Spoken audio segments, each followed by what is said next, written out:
Assalamualaikum warahmatullahi wabarakatuh dan salam sejahtera. Kumpulan kami akan menerangkan mengenai isu penularan maklumat palsu berkaitan COVID-19 dan vaksin di Malaysia. Berikut adalah senarai ahli kumpulan kami. Assalamualaikum, nama saya Fatin Nolana binti Muhammad Rosli. Nombor ID saya ialah H19B0127.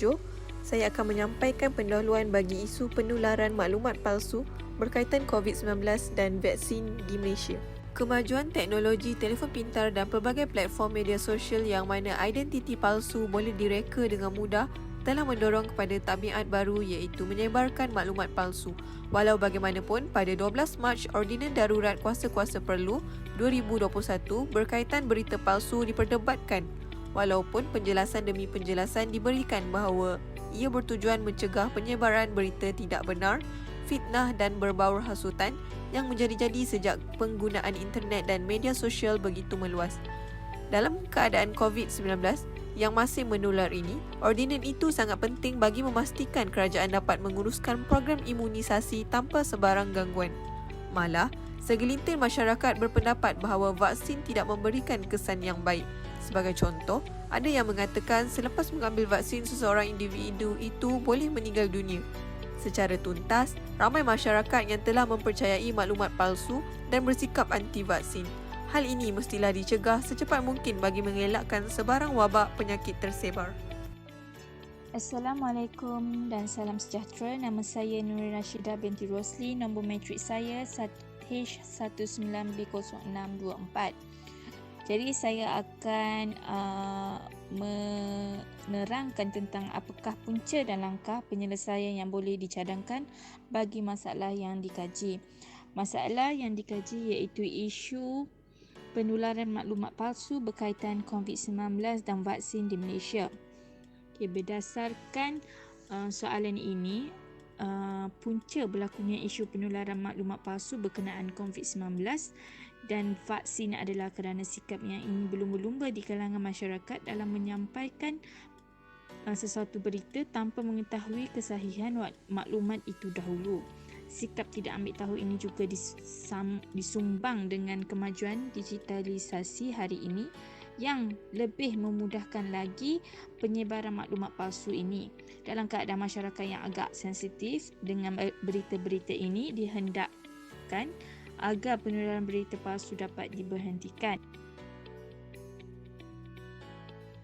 Antara langkahnya adalah dengan kerajaan perlulah mengambil pendekatan lebih agresif dalam mewujudkan undang-undang yang lebih ketat demi memastikan media terkawal berhubung isu COVID-19 dan vaksin ini dan menetapkan beberapa saluran yang sahih kepada rakyat agar tiada penularan maklumat palsu yang boleh dipercayai melalui saluran yang lain. Sebagai rakyat yang bertanggungjawab, pastikan kita mengetahui kesahihan maklumat terlebih dahulu sebelum menyebarkannya.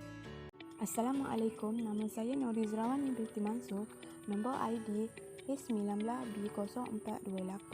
Saya akan menyampaikan apakah sumber yang digunakan untuk mendapat ilmu bagi mengenal pasti punca dan menghasilkan cadangan penyelesaian tersebut dalam isu penularan maklumat palsu berkaitan COVID-19 dan vaksin di Malaysia.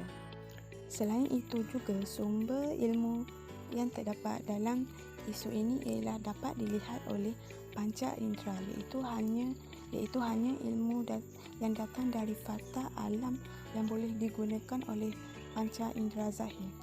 Akal juga merupakan ilmu pengetahuan manusia yang dapat membuat pertimbangan antara baik dan buruk. Pemikiran yang betul dapat membuahkan pengetahuan yang benar seperti deduksi dan induksi. Sumber merupakan pengetahuan kepada fahaman manusia terhadap sesuatu perkara yang mana ia merupakan kefahaman yang sistematik dan diusahakan secara sedar. Pada umumnya, sumber mempunyai potensi untuk dimanfaatkan demi kebaikan. Sumber yang digunakan untuk mengenal pasti dalam isu penularan berita palsu dan vaksin di Malaysia dapat pasti di akhbar berita harian yang telah disahihkan oleh pihak berkuasa. Pengetahuan merupakan pemahaman bermakna ataupun sesuatu yang diberikan makna kepada setiap individu apabila datangnya sesuatu sumber maklumat yang berkaitan dengan isu ini. Contohnya WhatsApp, keratang akhbar, media sosial yang telah sahih isu yang dinyatakan. Assalamualaikum dan salam sejahtera. Saya Nur Syafiqah binti Muhammad Syafiq akan menjawab soalan yang ketiga, iaitu bagaimana kamu menilai kebolehpercayaan sumber-sumber tersebut dan apakah kaedah pemuraian ilmu yang digunakan. Definisi kebolehpercayaan: keandalan digunakan untuk bermaksud sejauh mana alat pengukuran memberikan hasil yang konsisten. Jika ukurannya berulang kali dilakukan, untuk menilai pendekatan kebolehpercayaan yang digunakan adalah uji-ujian, kaedah konsentrasi dalaman dan bentuk alternatif. Terdapat dua aspek utama yang memerlukan ditujukan secara bersamaan adalah kestabilan. Tahap kestabilan boleh diperiksa dengan membuat perbandingan keputusan pengukuran berulang. Kesetaraan dapat diukur apabila dua penyelidik membandingkan pemerhatian terhadap peristiwa yang sama. Kesalahan sistematik tidak menjejaskan kebolehpercayaan, tetapi kesilapan rawak menyebabkan ketidakkonsistenan keputusan, sehingga kebolehpercayaan yang lebih rendah. Apabila instrumen kajian mematuhi kebolehpercayaan, maka seseorang dapat memastikan bahawa faktor sementara dan keadaan tidak mengganggu.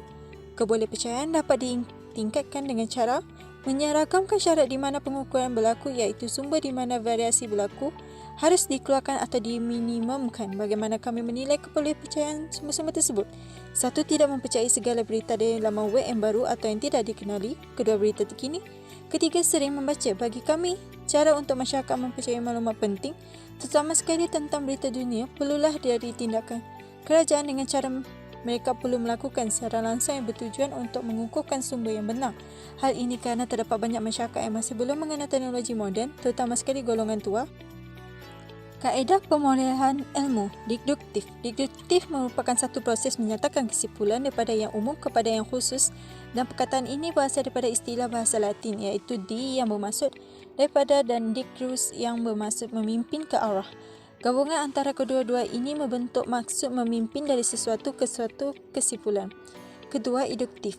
Induktif merupakan satu proses menyatakan kesimpulan daripada yang khusus kepada yang umum dan juga dikenali sebagai kaedah Bacon kerana pernah dipelopori oleh Sir Francis Bacon, ahli falsafah Inggeris.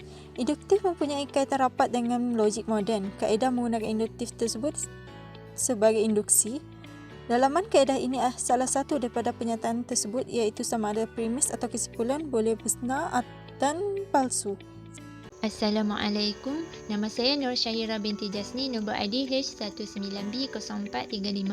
Saya akan teruskan dengan persoalan yang keempat, iaitu apakah justifikasi dan rasional mengapa sumber dan kaedah tersebut digunakan. Panca indera dan akal merupakan sumber ilmu yang digunakan. Panca indera terbahagi kepada 5, di mana penglihatan mata merupakan yang terkuat, tetapi kadang-kadang membuat kita tertipu dengan keterbatasannya.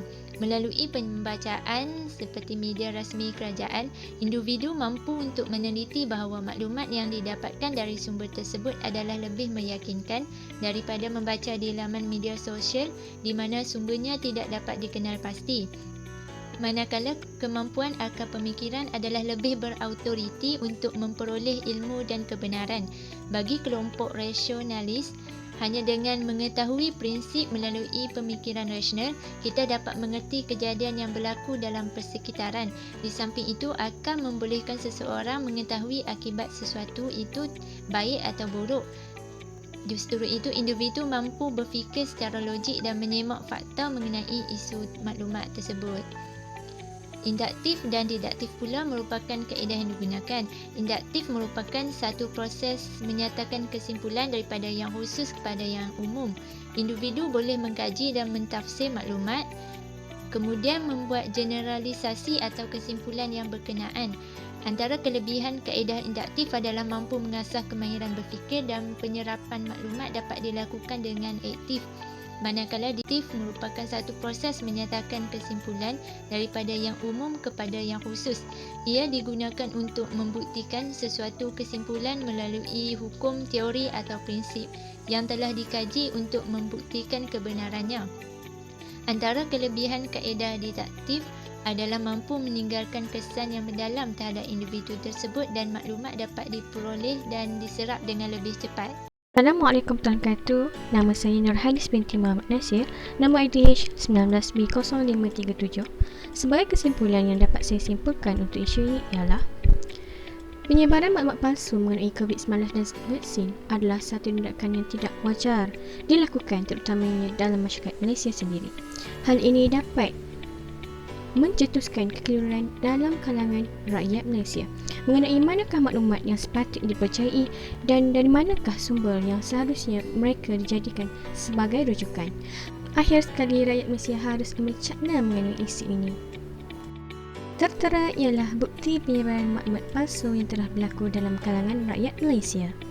Juga disertakan tindakan yang telah diambil oleh kerajaan Malaysia dalam membendung masalah isu ini, iaitu dengan beri denda dan juga telah membina sebuah laman sesawang iaitu sebenarnya.my sebagai rujukan umum dan rakyat Malaysia. Akhir kata, kita mampu perangi berita palsu bijak dalam menilai kesahihannya. Semak kebenarannya melalui saluran yang sah. Tidak pasti, jangan kongsi.